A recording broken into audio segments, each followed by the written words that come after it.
Hello and welcome to the Cup of Triathlon Podcast. We're brought to you every week by our sponsors, tgstore.co.uk, who are the home of Gold bike wear, Gold running wear and Aquasphere wetsuits. You can get 10% off with the code Oxygenaddict10 and you can win a Gold bike or run jacket at tgstore.co.uk/Oxygenaddict. We're also brought to you by wearetribe.co, natural sports nutrition delivered direct to you. Get a free trial pack of 6 delicious energy bars, trail mix, recovery bars and shakes for just £1 by using the code Oxygenaddict. And we're also brought to you by team.oxygenaddict.com, event-specific training plans, coaching guidance from me, Rob Wilby, and supportive teammates in a private Facebook group. All right, so welcome to the show, everybody. Helen's away this week. I've been having an absolute disaster trying to get the computer to upload all the files, so that's why we're a little bit late publishing this week. But if you're listening to this, it looks like all the problems have been solved, hopefully. So speaking of Helen being away this week, she and her husband are riding, if you can believe this, riding the length of Italy for their 2-week holiday. And she sent a little update through, so have a listen to this. Hi everyone, it's Helen. This is at the beginning of day 3 of our Giro de Murray Brown, and so far kind of so good. We've had some absolutely stunning scenery. Slight mechanical issue yesterday in that the some part of my bike fell off. I hit the ground, and so I had to ride 70 miles with one gear, and I now have no rear mech. So I'm going to take my friend Catherine's bike, now named Clara, all the way down to Sicily. At least that's the plan, and she will take my broken bike home. Weather has been fantastic, scenery absolutely incredible. We've seen a few Italians riding in Speedos, which is slightly disturbing. We saw a game of almost crazy tennis with tambourines. That was pretty random. We've had lots of pizza, we've had a few beers to soothe all the aches and pains, and my goggles were kind of put to use yesterday, so that was my one luxury in my pannier. Anyway, we will carry on riding and having fun, and you guys happy training and racing. Bye! You're listening to the Oxygenaddict Triathlon Podcast with tgstore.co.uk, the home of Gore bike wear, Gore running wear and Aquasphere wetsuits. All Gore-Tex garments from tgstore.co.uk come with a Granger's proofing sample, and every customer is entitled to a free performance wash and reproofing treatment. Bless her cotton socks, bike breaking on day 1 isn't what you need at all, is it really? So yeah, without further ado, let's move on with today's show. Today's results are brought to us by tgstore.co.uk. I want you guys to head over there and check out their range of running kit and cycling kit. They've got fantastic selections of running shorts and t-shirts, real high quality stuff. They've also got great selection of cycling shorts, cycling shirts, mountain biking kit, and in particular their range of rain jackets is second to none. As any of you have known who've been caught out in any kind of rain shower this time of year, you're going to get absolutely soaked and drenched, and so having one of their Gore-Tex Pack Light or Gore-Tex Active jackets rolled up in your back pocket can be an absolute lifesaver. It's the stuff that I use and it's the stuff that Helen uses. We advertise it because we really rate it. They're great products. If you're in the market for any new kit, I encourage you to get over there and check it out. Loads of cool stuff from them as well. For every Gore-Tex jacket that you buy, you'll get a free little sachet of Granger's reproofing, and they have a lifetime repair guarantee as well. So even if you crash your coat or you crash your bike, you rip your jacket arms open, they will repair it. They're authorized Gore-Tex repairers. They'll do that free of charge if you've bought it from them. So loads of cool stuff. Go over and check it out. In addition to being able to buy stuff from there, there's loads of cool information on their website as well. So have a little listen to that over at tgstore.co.uk. Right, so this week's results, there's been loads of stuff going on. We're going to start with the wonderful Rachel Joyce, who, as we all know, was making a tentative return to racing following her recent motherhood. and she's absolutely smashed over Ironman Boulder. She took out the win ahead of Heather Jackson, and on her Twitter feed she says, "I can't quite believe it, winning Ironman Boulder today was really special." So she took the win in 9:13 ahead of Heather Jackson in 9:20 and Danielle Mack in 9:42. In the men's race we had Tim O'Donnell take it out in 8:13 with Matt Schrabeau in 8:34 and Patrick McKeon in third. Other races we've had going on this week. Over in the age group World Championships, there was loads and loads of success here at the which was the European Championships at middle distance, the ETU race, which was run at Challenge Herning. A few of my athletes raced out there and were raving about this. The race in Denmark was really well organised and a really, really great special day for lots of people. So I'm a big believer that if you medal over in European and World Championships, you should get your name read out. So congratulations to ETU Middle Distance Triathlon European Championship medalists. Gold, we had Alice Jenkins in the female 25 and Richard File in the male 70. Silver, we had Dean Moy in the male 55. And bronze, we had Tara Grosvenor in the female 25, Gwen Bevan in the female 45, Val Lohman in the female 60, Steve Ridley in the male 30, and Roy Thornley in the male 70. Thornley, sorry. So yeah, congratulations to all of you. That's fantastic results. And of course, real big news that was going on in British land this week was the ITU race in Leeds, which there was loads of British interest, not just the Brownlees, but as expected, the boys put on a pretty special show in their hometown. And if any of you saw the coverage, it pretty much was the Ali and Johnny show. They went to the front, the two of them together, straight out of T1, and essentially the two of them team trialled, the pair of them team time trialled away from everybody else in front of a huge pack of guys that were riding together. They initially had two other riders with them who they dropped and who couldn't stay with them. The power and strength of these two was just incredible. So they rode away together on the bike, and then Ali pushed on to win on the run. But more success further down the field as well. We had Adam Bowden in 4th, Tom Bishop in 5th. We also had Mark Austin in 13th and Gordon Benson in 28th. Over in the women's race, a fantastic performance from Jess Learmonth. She came out of the water and rode away on her own and was away up the road, and following team orders, it looked like she sat up and she turned round and she waited for Non Stanford. Now, Non wasn't having the best day that she's ever had, but she pushed on anyway, and she really did herself proud, I've got to say, finishing 6th place overall after basically having sat up and being passed by the front 5 or 6 girls on the bike. Really, really strong racing from her. Non finished in 11th and India Lee finished in 17th. So the overall results, we had Flora Duffy with a pretty dominant performance, to be fair. A 1.5-minute victory over the ITU distance is pretty special. So she takes that out in 1:57 flat. Taylor Spivey of the USA in 1:58.30 in second, and Alice Beto from Italy in third in 1:59.36. Now, one other massive race that was happening down under was the Ironman Asia Pacific Championships in Australia. Now, these races were taken out this year by the Australians themselves. In the women's race, we had Sarah Crowley win it from one of our favourites, Sarah Piampiano, who very generously donated kit, as did Rachel Joyce, I should have mentioned earlier, donated kit for our charity appeal. And Kristen Muller of Germany was in third place there. And in the men's race, Josh Amberger took that out in 8:02. Joe Gambles from Australia was second in 8:04, and Braden Curry from New Zealand was in third with 8:07. And looking a little bit further down the field, it's good to see Cam Brown still racing there, finishing 9th in 8:19. So really solid day for him. Now, if there's any of you out there, and I know a lot of you are really super interested in reading the thoughts and the power files and things like this of the winning pro athletes, there's a super interesting thread over on the Slow Twitch forum over at slowtwitch.com. If you go and check that out, Josh Amberger is currently answering loads of questions from people, and he's posted up his power file for people to see. Eyebrow-raisingly amongst it is the fact that he races at 63 kilos, so he's a tiny guy. and he's got all his power stats up there. So if any of you are wondering what kind of power to weight ratio it takes to win one of these things, then that'll make for very interesting reading indeed. He's coached, I believe, by Faris El Sultan, one of the Ironman world champions from about a decade ago. So yeah, get over there and check that out and have a good read of that one.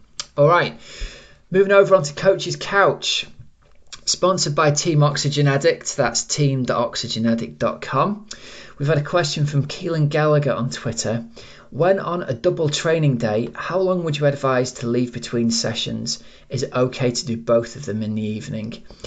So yeah, there's a couple of different answers to this one really. The first thing I would say is, as long as you're recovering well from your sessions, the basic rule of thumb is the more training that you can get done in a given week, the fitter you're going to get, given that you're recovering from your training. So yes, it is okay to do both of them in the evening. It's okay to do them as a straight back-to-back workout where you go from swim to bike or from bike to run, and I'd advise you to do it in that order if you're going to do it that way. It's also, you can split them up, so you might end up cycling home from work and getting changed and having your dinner and then going out for a run later on.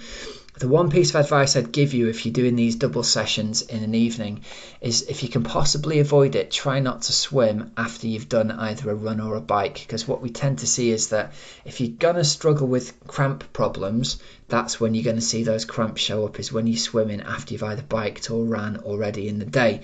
So that being said, if you do it and it doesn't affect you, more power to you. However, my personal favourite way of breaking up your double sessions is to try and do one in the morning before work and one in the evening after work. And the reason for this is, if you like, you're spreading out the impetus for change. You're spreading out that training stimulus across a period.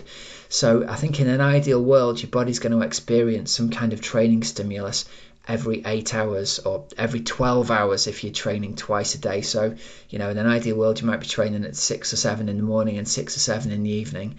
And that means that all those changes that are happening on a cellular level, whether that's, your ability to uptake oxygen or mitochondrial density or any of those things that change, there's evidence that shows the more frequent stimulus that you get, meaning the more times in a day it happens, the faster that change is going to occur. Meaning that if you can train in the morning and then train in the evening, your body's getting 2 separate stimuli to change and to grow and to improve. If you do back-to-back sessions in the evening, your body's more likely to treat that as one session. That being said, if your only option is to do both things in the evening, then get the sessions done as best you can. Okay, so I hope that answers your question, Keelan. Any more, send them through to Twitter. We are at OA Tri Podcast on Twitter. You can also find us over on Facebook just by putting Oxygenaddict Triathlon Podcast into the search function. I can't remember what the actual address is for that one. Now, if you're interested in getting help with your training, you can contact us by using help@oxygenaddict.com as an email address.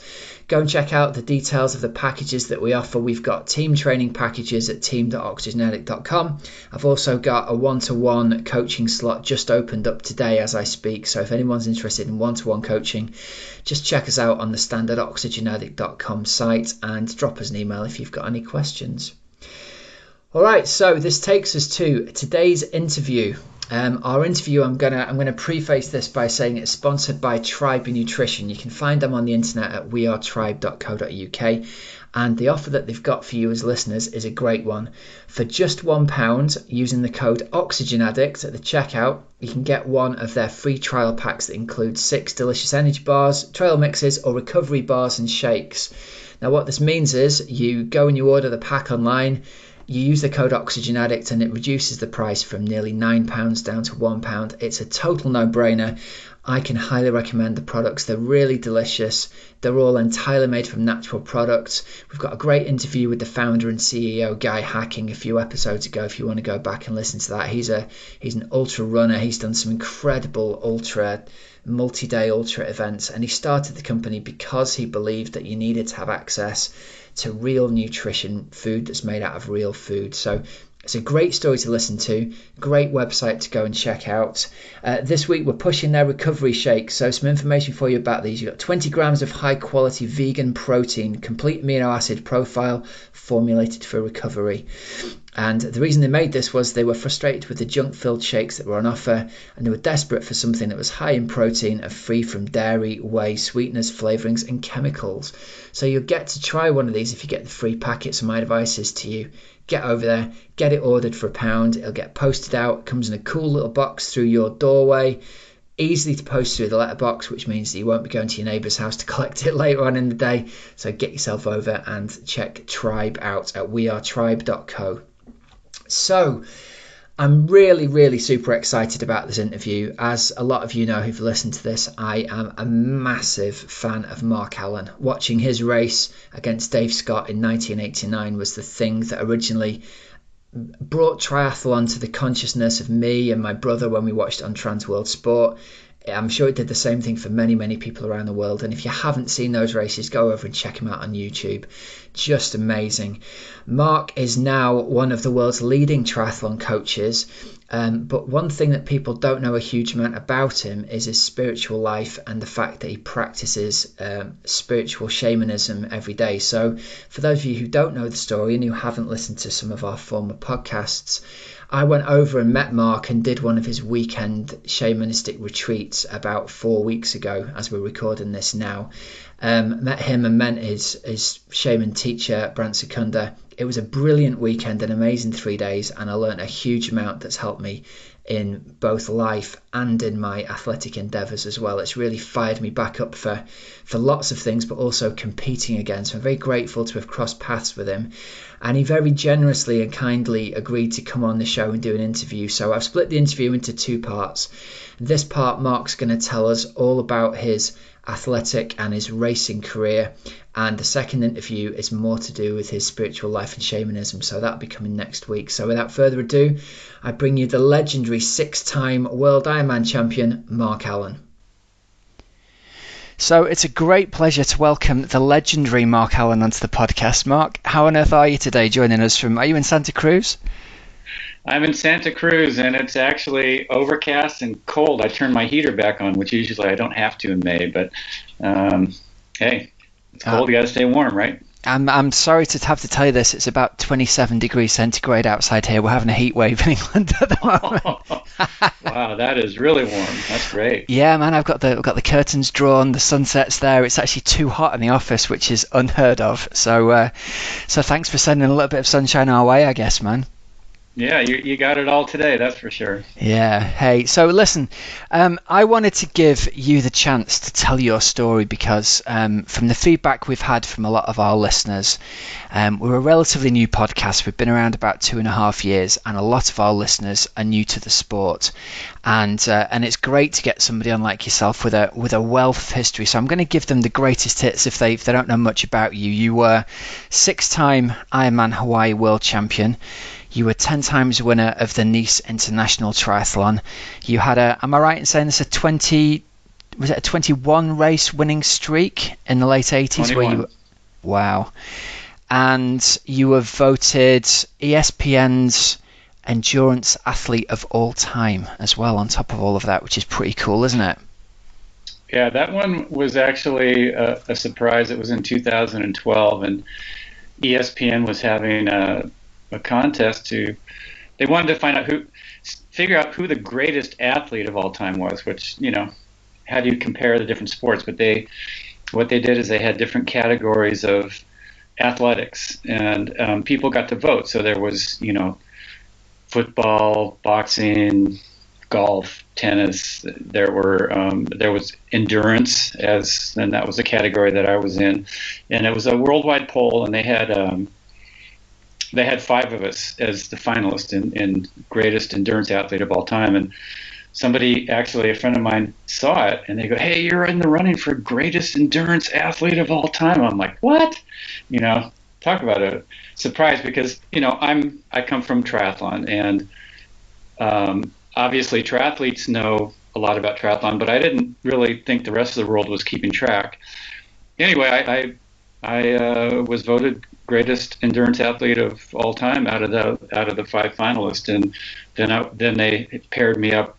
Then we all got paired up with athletes from different sports, and The next round, I was paired up with Muhammad Ali, so pretty tough to beat Muhammad Ali. And even if I did, I would have felt bad, because he's such an amazing athlete and an amazing person. But it was actually a great honor to be acknowledged for what I did in endurance, and to have it be on a worldwide stage where triathlon can stand up and hold its own when compared with every other endurance sport out there, cycling, running, cross-country skiing, you name it.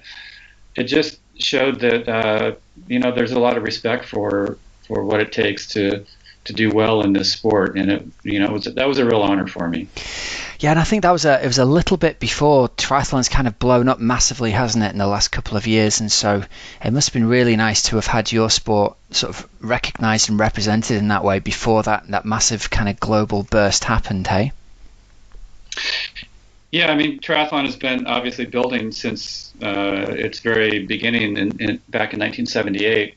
There was a big boom in the 80s. That's when Ironman kind of went onto the world stage once the race was moved over to the big island of Hawaii, and that was in 1982, and ever since then there's just really been a big growth worldwide, first in the US and Europe, and then as we know now it's everywhere, South America, over in Asia, a lot of great places that it's continuing to reach and inspire people to take up something that maybe when they first saw it, they probably thought, geez, I couldn't do that. That was my thought. I saw the Ironman on television in 1982, and I thought, that's nuts. How can you do that? How can you go 2.4 miles in the water, 112-mile bike ride, a marathon, 26.2 miles, and get it all done in one day? But when I very first saw the Ironman on TV, as I watched, I was seeing these pretty ordinary people doing this extraordinary thing, and it just sparked something in me. And I thought, I need to go there and see if I can be one of those finishers. And that was what inspired me to take up the sport. I was going to go to the Ironman and just try to complete it once, and obviously there was a grander plan that was being put in place when I saw that race on TV and decided to go there. But so I wanted to ask you about this. My beginnings were just like everybody else. There was something about watching an Ironman, watching a triathlon, that inspired me to go, let me see if I can do that, and turned into this amazing career that is still obviously a huge part of my life. Wow, yeah. So I wanted to ask you about this. Obviously, there wasn't a huge amount of triathlon around at all, and certainly not publicized well and on TV back in 82. So how did you first come across triathlon? Was it literally seeing the Ironman on TV in 82 that was the first time you'd seen it, or were you already taking part? I know you had a swimming background as a kid. Yeah, I was an age group competitive swimmer from the time I was 10 all the way through university, when I was completed that at 22. And back then there was no future to anything beyond that as far as athletics. So when I graduated from college, I thought, okay, that's the end of my athletic life. But then 2 years later, at the age of 24, that's when I saw the Ironman on TV, and I had actually never heard of a triathlon. I didn't know what one was. I'd never heard of the Ironman, and I was just mesmerized, that the human body could do that. And I obviously had 12 years of competitive swimming. I was mediocre as a swimmer. I'll be the first to admit that. Perhaps not by my standards. Yeah, well, so when I saw that on TV, I just thought, I have to go there and try that race. And that was in February that I saw it, and I was on the start line of the Ironman in October the same year. As a 24-year-old, you can do crazy stuff like that. You can go from nothing to thinking you're ready to complete an Ironman in 8 months or 10 months or whatever it was. And I didn't know what I was doing. Back in 82, there were no coaches. There was no resource that I could go to figure out how to train for these three sports. So I knew how to swim, I had a friend who was a cyclist, and he kind of set me up with a bike and took me out for some rides and kind of showed me how to do that. And then I eventually hooked up with a guy who was also training for the Ironman and who had done it once before. And so he kind of helped me with general structure. But, it was just going out there on my days off and doing as much as I could and then recovering when I was working. Wow. And so, I mean, I've heard your story before, but was it really as simple as a case of you went to Hawaii just to see if you could cross the finish line? You just thought, this is this amazing event, I'm going to get as fit as I can and just see if I can cross the finish line?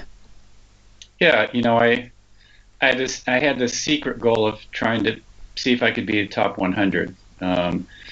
I don't know what I based that on, but I just thought that would be really cool if I could be in the top 100. You have to understand, in 1982, the level of competition in the age groups was not like it is today. It was a new sport. Very few people knew what the heck they were doing with their training. But I ended up actually coming out of the water with Dave Scott right in the lead that year. And I sort of thought, right? Well, I was a swimmer, maybe that's the end of my day. I stayed with him all the way through the turnaround of the bike. We were in the lead. And shortly after the turnaround on our way back, I shifted my gears to, he sped things up, and I shifted my gears, and my derailleur snapped off my bike. And so I was not able to actually finish the race that year. But I'd been with Dave for almost 4 hours of racing at that point. And, that's about half the amount of time it takes the winners to win that thing. And so even though I didn't achieve that dream of crossing the line, there was something about that. Obviously, if I'm with the best guy in the world at that time in the lead, I felt like maybe I can be the champion of this race. And so that was really when the bigger dream was born. Of course, I can look back now, and I know that had I not had my derailleur break, I would have completely blown up on the run, because that's what I did so many times in the future. But, it was a good, in a certain way, it was a good ending to that first story, because I didn't go through the tough stuff, but it really sparked a bigger dream. And that's when shortly after that, I was approached by an investment company in the San Diego area who was starting a triathlon team, and they were going to be paying some of the people a salary, and they said, we'd love to pay you a salary so you could just train and race. And I'm like, sign me up. How could it get any better than that? And then shortly after that, then I was a lot of the companies that supported the sport at that time also engaged me to be a spokesperson for them. And all of a sudden I'm able to, just devote day and night to becoming the best I could be in the sport. And it was just something that, there was no grand plan to it in my mind. It just evolved and it turned into something just amazing for me. So let me ask you about this first race then. You've turned up and thought, maybe you can crack the top 100. Maybe I can cross the finish line and it would be really cool to crack the top 100. And you come out of the water on the hip of Dave Scott. You ride next to the guy for the first 4 hours. I mean, the mental transformation that must have happened for you during the 3 odd hours of riding you were out there for. Do you remember what you were thinking as you were riding along next to Dave Scott? I was thinking, I can't believe this, because I only had my only athletic experience was in swimming. And, I swam for 12 years. I never made it to even Olympic trials. So I wasn't world class in swimming, but here I am, I'm with the guy who in 1982 was the best Ironman distance triathlete in the world. And so, at first it blew my mind. And then later when I was thinking about it, I realized, I'm not put together genetically to be a great swimmer. I don't have the height. I don't have the knee flexibility. I don't have giant flippers for feet. My shoulders just don't dislocate those sockets like a great swimmer, and they can just get this free motion. My body kind of fights itself in the water. However, 12 years of swimming really built a cardiovascular engine for sure. And then when I look at how my body is put together, I'm much more suited for cycling and running, and those just came so naturally for me. I didn't know, when I started on the start line that day in '82, that how good my toolbox was for the sport of triathlon. But by the end of the day, I thought, okay, there's something here for me. And it wasn't just physical either. I knew that a sport that, a race that takes 8 or 9 hours to complete, a lot of it's going to be mental. A lot of it's going to be how you manage yourself. But early in that race, I also started to see that so much of the outcome of the day was going to be how I managed myself, just mentally. That obviously you need some genetics, some training, but when the race is happening, it never really looks or feels like you had thought it would be. And so how I was managing the experience when I was getting hot or tired, that was going to have a huge impact on the day. And I knew that was one of my weaknesses when I swam. If somebody got a half a stroke ahead of me, they would win the race, because I never felt like I could come back on them.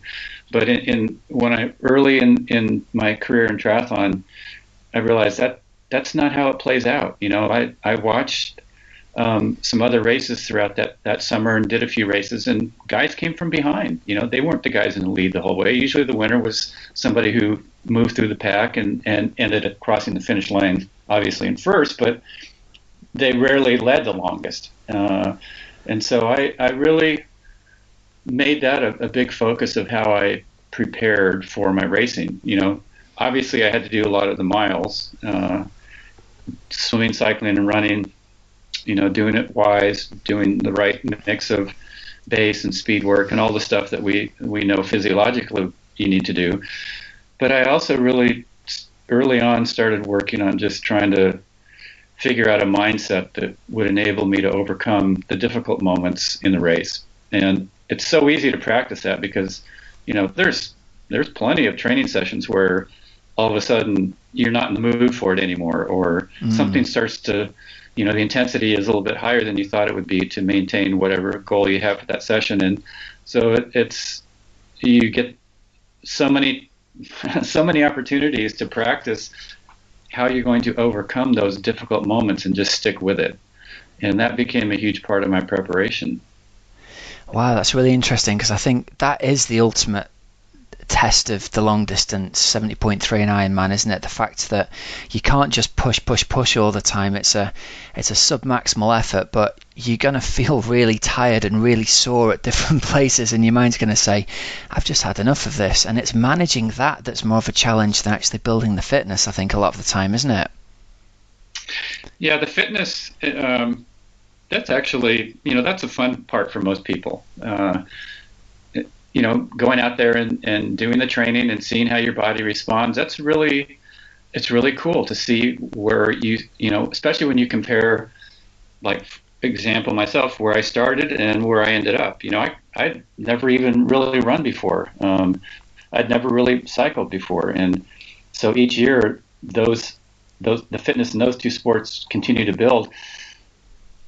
But I also, again, going back to what I was just saying, I also saw that, when the gun goes off, you can't go back and do more training or less training. You can't go back and change your nutrition or get more sleep. You have to deal with what's happening on the day. And that's also what makes, I think, the sport so special, is that it really does test you as a person. It tests your inner character, and, can you rise up against the challenges that come your way? A competitor that starts pulling away when you're not feeling good, or maybe something with your nutrition isn't working right and you feel sick to your stomach, or maybe you get a flat tire in the middle of the race, and what do you do? Or your quads start to say, hey, I've had enough, I don't want to run another step, but you know that you will take that next step. And ultimately, that champion's mindset is one where you're just quiet inside. It's not like you're asleep. You're very aware of everything, and you're very tuned into what's going on. But you don't let the negatives affect you. And if you're not feeling good, it's like you don't have to feel positive to give everything you have in that moment. And so it becomes a kind of like, there's periods where everything's flowing, and there's a period where you feel like you're fighting it, and you go back and forth and back and forth. But yet, that champion's mindset is one where, for me, I just kept had to bring myself back to just sort of taking that breath and just going, okay, this is what today is looking like. Yeah. And, rarely does the day look like your pre-race visualization. We all have these positive things that we focus on, in our mind, and how great it's going to be and all that. And then you get out there and it's like, whoa, baby, this is different than I thought it would be. But in the end, you make it past that, and those become the greatest stories that you tell and share with your friends. Yeah, one of the things I remember both you and Brant saying on the workshop was it's your ability to reset in a moment like that and say, okay, well, this isn't going well right now, but it'll change. And the negative, what was that phrase you used? Like, the negative thoughts are like clouds, and they'll pass across. And so many of us, I think when we start to feel bad, our expectation is we're going to feel bad forever. And the reality is, if you can learn to reset that, it's a very different experience, isn't it? Yeah, and I think you hit right on it. When you're in a down patch, you feel like it's going to last forever. Like it's your entire life is death and doom, Yeah. But if you realize it's just a moment, and maybe it will be a terrible race from there to the finish, but it's never a loss, So let me give you an example. In 1984, my cycling had really come up a few notches, and so when I went to Kona that year, this is my third Ironman. When I went to Kona that year, my plan was to really push the bike, and I ended up coming off the bike, I think, about 12 minutes ahead of Dave Scott. He was the main guy that I was concerned about. So I had this massive lead. I ran through the town of Kona, which the way the course was laid out that year was the first 10 kilometers of the run. And there's thousands of people cheering, and I just thought, man, I have this thing locked up. There's no way anybody's going to catch me. I feel so amazing right now. Then I ran up Pawnee Hill. It's about half mile, 3/4 of a mile uphill, straight uphill, to get out onto the main part of the run course, where you run about 20 miles. And it's, you go from this amazing high energy, crowds cheering environment to this long uphill where it has the wind is usually moving about the same speed as you, so your core temperature just starts to rise. There's nothing to cool you down. And then you make a left out onto the Queen K Highway, and you're faced with 20 miles of stark black lava, with the only thing out there being an aid station every mile. And at the bottom of that hill, I felt like I was going to be the champ. At the top of the hill, I felt like every ounce of energy had drained out of my body. And, I was like I was hit with a bag of lead bricks. I knew that there was absolutely no way that I was going to be able to run every one of those miles. And at some point that I would start walking. I held off as long as I could, but my nutrition wasn't working. And eventually I did start walking, and that 12 minutes when I was walking got eaten up in about 2 miles. And Dave just, when I think I held him off till about 4 miles ago, and he passed me. I was walking, but I could have looked at that and just felt sorry for myself out there when I went from running to slowly jogging to barely jogging to walking. But I thought, I have a choice here. I know I'm not going to win. I know that I'm not going to be able to hold Dave Scott off. But what can I do to make this day a success?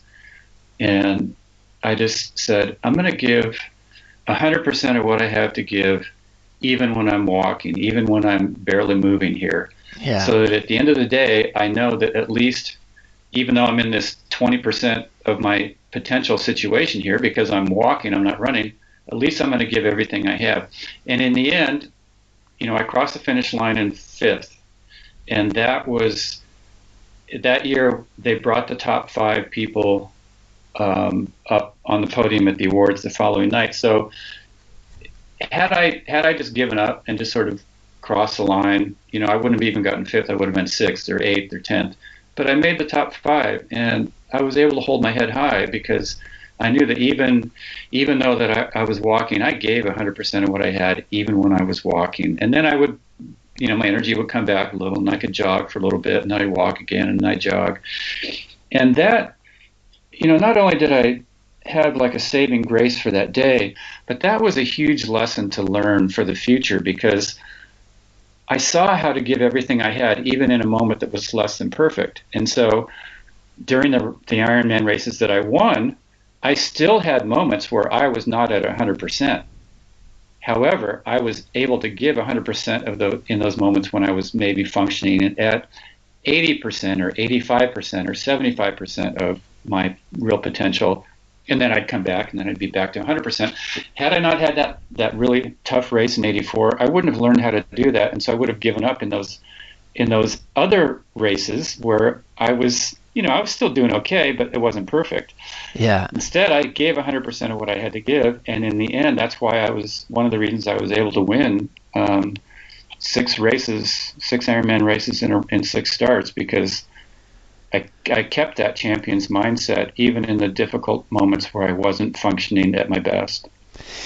It's an incredible story of I think it's easy for normal people to watch your races going on TV, and I sit there and imagine you guys are feeling fantastic the whole time, and you don't feel pain the same way that we do, and you just kind of gutsing it out against each other. But the reality is, the more I hear you talk, the more I realize your mind is exactly like mine is when I'm racing. And it swings from I feel fantastic to I feel awful, but you've spent much more time practicing coming back from that feeling of I feel awful than any of the normal people, and that's something I don't think gets talked about enough. Yeah, there's so many sports where the top folks talk about their strategy of what they did to enable them to win, but there's so few times you hear the story of what was really going on inside of them. Yeah. And how they overcame those really difficult patches, or what they did to rise up against their doubt. Somebody who wins a race, you just, like you said, you just kind of assume that they're in the zone the entire way, and that they're immune to pain, and they never felt like it was that difficult or whatever. Like the last Ironman I did in 1995, I came off the bike 13 and a half minutes behind the leader, Thomas Hellriegel, and that's another story I can tell. But do you know what? Let's come back to that later on, man. Don't blow that story now. Yeah, but the key thing as it relates to this is that on the TV broadcast, it looked like I was in complete control as I marched along and ended up closing that gap. When in reality, there were 1,000 moments when I wanted to quit, but I had to rise above that. Yeah, that's amazing. So listen, we've covered 83, and you finished. You didn't finish in 82. We haven't covered 83 when you came back, and you actually placed 3rd in 83, didn't you? So you kind of had the idea of, okay, the pieces have fallen into place here now. Yeah, that was great. It was it was my second Ironman, first one that I finished. I raced it somewhat conservatively because I did want to finish, and that was in some ways one of the coolest races. Because that was my first Ironman that I completed. I was 3rd, and so that seemed to kind of reaffirm that, okay, maybe I really do have the potential here to become the Ironman champion, to be the first one to cross that finish line. And that's what then led on to 1984, that race I was just telling in a little more detail. Yeah. And then at this point, am I right in thinking that Kona, it sounds like Kona became, you were incredibly successful across all distances, from winning the world championship at Olympic distance, the 10 Nice victories. Did Kona become something of an obsession for you in the same way that it is for a lot of people these days? it was, I wouldn't call it an obsession. It was just it was a puzzle that I was just having a very hard time figuring out. Okay. The first 6 Ironmans that I did in Hawaii, I did not win. That first race in '83 that I completed the distance, my time was, I don't know, 9.5 hours, give or take. So, if you really look at that, there wasn't anything there that was saying, okay, this guy, when he first wins his first Ironman, he's going to go 8:09. He's going to go almost an hour and a half faster than he went in that first finish. But it just became a kind of like this gnawing thing at me that I thought I have to keep going back there until at least I have my best race. I finished third. I finished fifth twice. I finished second twice in those first six. But I just couldn't crack that top rung there and be the champion. By 1988, after my sixth start there, everybody was just saying, "Look, Mark, you're great as a triathlete, but there's something about Kona that's just not for you. Maybe it's too long. Maybe it's too hot. Go to the other races where you've shown that you can win. Go back to Nice. Go to do some more of the Olympic distance races, but don't waste your time trying to come back and just beating your head against the wall. You're not going to win Kona." And I was pretty close to saying, "Yeah, you guys are right," because we all have our family and friends that we rely on to tell us stuff that we don't want to admit ourselves. Sure. So in 1989, I was in the winter, I was kind of thinking, okay, what am I going to do this year? What races? And I really started thinking about Hawaii, and I thought, walking the marathon is definitely not my best race performance. I wanted to go back there one more time and just have a solid race, a good swim, a good bike, and a good run. I didn't know if it would be enough to beat Dave Scott. I didn't know, but I needed to go back one more time. And so that was a real shift for me, because I had been trying to win it, and I wasn't really focused on doing my best. And so in '89, I thought, forget trying to win. Just go there, do your best so that you have peace with it. And that's kind of how I approached everything I did that year, was just finding more peace within this immense challenge that I was trying to do. Of course, if I could win, I'd be happy, but that wasn't the main focus anymore. It was just going there and really having a solid race where I raced from start to finish and I didn't fall apart. And that was the goal. And that actually became a turning point in how I focused and prepared. If you're trying to beat somebody else or do a particular time, there's sort of like a success and a failure to it. Either you did it or you didn't, which is fine. It's good to have those sort of concrete markers so you don't kid yourself. However, your best performance may have nothing to do with a great time or a top finish. Yeah. And it goes back to like what I was telling that story of '84. That was a great race, even though I was walking, because I learned so much. And I tell a lot of the people that I coach through my coaching, markallencoaching.com, I tell them they're the only bad race is one where you don't learn something from it. So whether you hit your goals or you didn't, if you don't learn something, that was a waste of your time. So every race, take time to give yourself a little distance from it, and then look back and reflect and say, what did I learn out of that experience? What nugget was in there that will help me not only become a better triathlete, but to become a better person? And with that, you transform your whole experience of what sport can bring to your life. Yeah, and there's a bigger picture here that I'm starting to see as well, in that everybody talks about the power of the island of Hawaii. That there's a spiritual power there. There's a power on the island, and you need to go there with the right intent. There's a lot of people who don't usually believe in that kind of stuff, get kind of, what's the phrase? superstitious around the island of Hawaii, and it's almost as though some kind of shift happened there between you going wanting to win and be the champion and beat people, to wanting to go and kind of just let me give everything that I have, let me give my best performance, and whether that's enough or not to win, I'll be happy with that. There's a subtle shift has happened there, but it's a big one, isn't it? Yeah.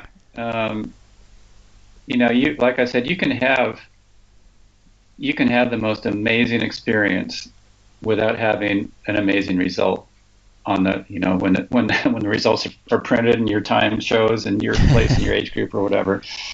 And that's when sport becomes like almost like an art form. It goes from having to hit a particular time to feel enriched by the experience to really feeling amazing because you did something that you just never thought you could before. And maybe that is doing a time that you never thought, or a place that you never thought you could achieve. But it can also be overcoming something that you never thought you could, a down moment or a difficult patch. And that's what shifted for me in 1989. When I went there that year, I just sat and I had a little talk with the island. I said, hey, just let me come here with my strength. Let me just come here and have a great race. And, I got this feeling like the island was talking, saying, you can have what you've come here for, but it'll take courage. And I didn't really know what that meant. Yeah. I had an idea, but I didn't really quite know. And so, that was one of the iconic races that day. It was my 7th Ironman. Dave Scott and I swam within seconds of each other. We biked within seconds of each other. I just shadowed him the whole day. I thought, this guy knows how to race this race. He knows how to pace it. I don't. I've gone off the front and I've blown up. So let me just stick with him and see how the best does it.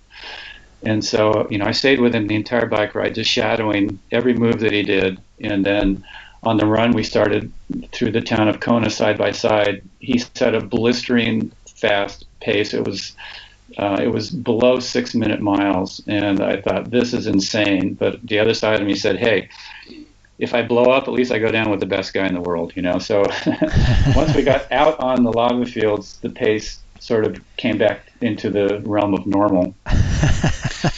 And, we were 2 people in the lead of this race, side by side, on the Queen K Highway, which is a very wide road. And we were bumping into each other because neither of us wanted to give an inch or a second. We weren't speaking, but we didn't need to. You could just sense how the other person was feeling. And I could tell that Dave was as solid as any person I'd ever raced. There was no tricky surge that I could do that would break him mentally. I had to just outrace him. And it was very intense, very, to just know that I had to completely outrace this guy if I was going to, cross the line in front of him, which it did seem like maybe I had the chance to, because it was around the half marathon point. We were still together. We were in the lead. We were on a pace that was going to shatter his previous world's record. But then he started surging, and he'd drop his pace down to a 6-minute mile, and then he'd back off, and then he'd drop it down, and then he'd back off, and every time it got harder and harder to stay with him. And finally, he dropped it down to 6-minute pace, and he didn't back off. And I realized he's going to hold this for the rest of this marathon. And it completely blew my mind, because nobody had run anywhere close to that speed, especially in the last half of the marathon. And then I just lost it completely mentally. My mind was just, Dave is going to win. I can't beat this guy. My legs are killing me. I'm trying to have my best race. It would have been so great to win it, but there's no way I can do it. I just wanted to quit, and finally it got so hard to stay with him that even that negative mental chatter just left, because I took every ounce of what I had just to keep one foot going in front of the other, and to match, and not let him open up a gap. And my mind went quiet. And in that moment of quiet, that's when the whole world changed for me. 2 days before the race, I had been reading flipping through a magazine, not really reading what was in there, until one page caught my attention, and it was an advertisement for a workshop that was going to be taking place in Mexico, teaching about the way of life of the Indians in that area, the Huichol Indians. And I didn't know anything about the Huichol Indians. I didn't know anything about their tradition. But what caught my attention was the two shamans or medicine men that were going to be leading the workshop. One was a 110-year-old Huichol Indian named Don Jose, and the other was his adopted grandson, Brant Secunda. And they both had this look on their face that was very peaceful but very powerful. And athletically, that's what you're searching for in a race, to feel calm or peace or a sense of trust that no matter how the day ends up, it's going to be perfect. But at the same time, to feel your strength or your flow or your connection to the effort that you're putting out there, and really just being completely engaged in it in a way that sort of makes all the pain background noise. And so anyway, I saw the pictures of these two great shamans, and I kind of stopped and looked for a second, and then I just kind of kept flipping through the magazine. Didn't really think about it. Well, back in the race, here I am, my 7th Ironman. We've passed the half marathon point. Dave Scott drops his pace down to a 6-minute mile. He doesn't back off. My mind goes crazy with all the stuff that's trying to sabotage my effort. Finally, my mind goes quiet because it's just too hard to even think a thought. And then Don Jose's image came back to me. And I thought, but that old guy doesn't need to win an Ironman to feel good about his life. He's happy just to be alive. He has that sense of peace and power that I've been searching for in this race for so many years.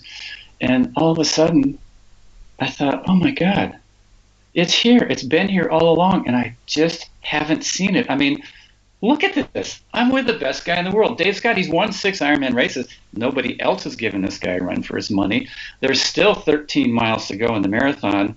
Something might change, and I could just feel this like life force energy coming from that thought or that vision of Don Jose, and I just started getting stronger and stronger and stronger.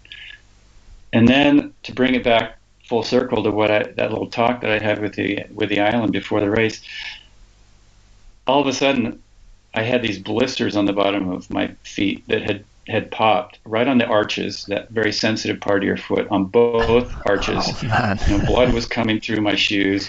My quads were completely killing me. The muscles were just getting torn down. And all of a sudden, I'm having this battle with myself. On one side, I thought, oh my God, I can win this race. And the other side was saying, but I don't know if I can take another step. And so it's like, I know I can win, but I don't know if I can even take another step. Then that word came back that the island said, you have to have courage. And I realized just because I could win, I had to have the courage to complete it, to take every step of that marathon and give it everything I had, regardless of how I felt, regardless of how many blisters I had, regardless of how much my quads hurt. I needed to have the courage to stick with it and keep going. And I ended up, Dave Scott and I stayed with each other till about mile 24 and a half of the marathon, 8 hours into the race. We passed one last aid station out on the lava fields before you make one long, you have to climb this one long upgrade at the very end of the marathon out there before you drop back down into the town of Kona and do the pass to the finish line. I had seen that Dave was really strong on the downhills, but that I was stronger on the uphills. And so when we got to the bottom of that hill, I thought, okay, I'm going to grab one last glass of Gatorade or Coke or whatever, and then try and pull away on this upgrade. And Dave had sort of moved himself so he had the inside track to the aid station. So he reached over because he's thinking the same thing, like, okay, this is it. This is the last moment before, we break each other. He grabbed for his glass or whatever. I came in right behind him, ready to get my last little bit of fuel, and something just said, go. and I pulled my hand back. I didn't get that last glass of sustenance, of fuel, and I just started sprinting as fast as I could. And in the 3 or 4 seconds it took Dave to reach over, grab his glass, and look back, I'd put a gap of 5 or 10 feet on him, and it blew his mind. Like, all of a sudden, somebody was pulling away from him on the part of the course where he was the most dominant, or he had been anyway. And, you can see it in the race footage. His shoulders come up, he's rocking, and all of a sudden, he's having to deal with a fear that he's never had to before. And, the gap continued to grow. I got to the top of the hill before him. I raced down to the bottom of the hill as fast as I could because I knew that he would make up time. I got to the bottom, I looked back, and I couldn't see him, and then I knew that I really had it. There was no way he was going to close the gap. My legs were going to carry me to the finish. And, then the emotion started to come out. The whole day I had been holding everything steady. You can't let yourself get too excited. You can't let yourself get down. You have to stay right in that very steady point. And that's actually something that Brant Secunda really emphasizes. And I started studying with him right after that race, and he said, always strive to be steady, kind of just stay in the middle of life, not too high, not too low. As I was finally coming down that last stretch on Ali'i Drive, the emotion just started seeping out of me. I just got the hugest smile on my face, and the tears were running down my cheeks, and I just knew that, oh my God, I've finally done this. You've got the fist pump going on, and it's amazing, that last stretch with you running down. I encourage anybody who hasn't watched that to go back and see the YouTube video, because it's a classic bit of world sport, isn't it?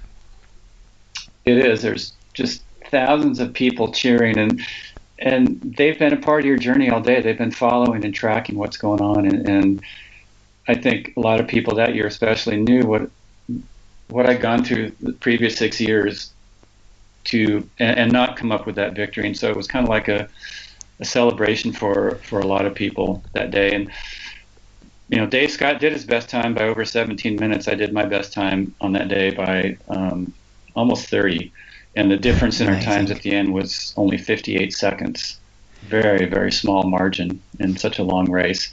But it was a real turning point for Ironman itself. It really showed that race was not about survival, that it could be raced all the way to the finish. And from 89 forward, after that performance, that the two of us put together because of each other, everybody's mindset changed, and it no longer became something that we were trying to survive. It became something that we were truly trying to race.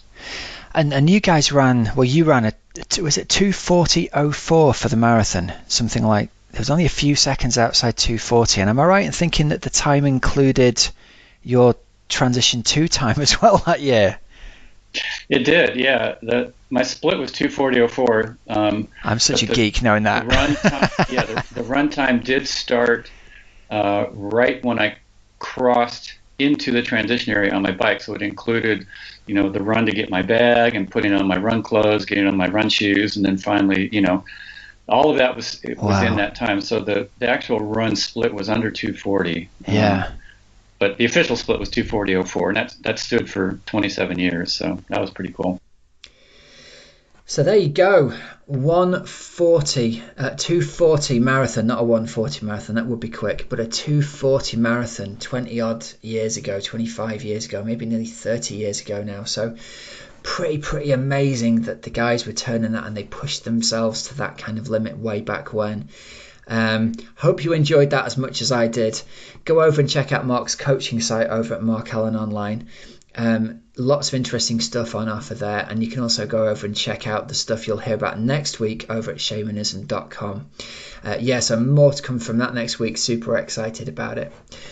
All right, so news this week, a few things that I've seen, and the first thing that I noticed, mainly because I had an athlete racing in this race, my buddy Tom was racing in this Heineken Race to the Tower, which is a double marathon that lots of people did over 2 days.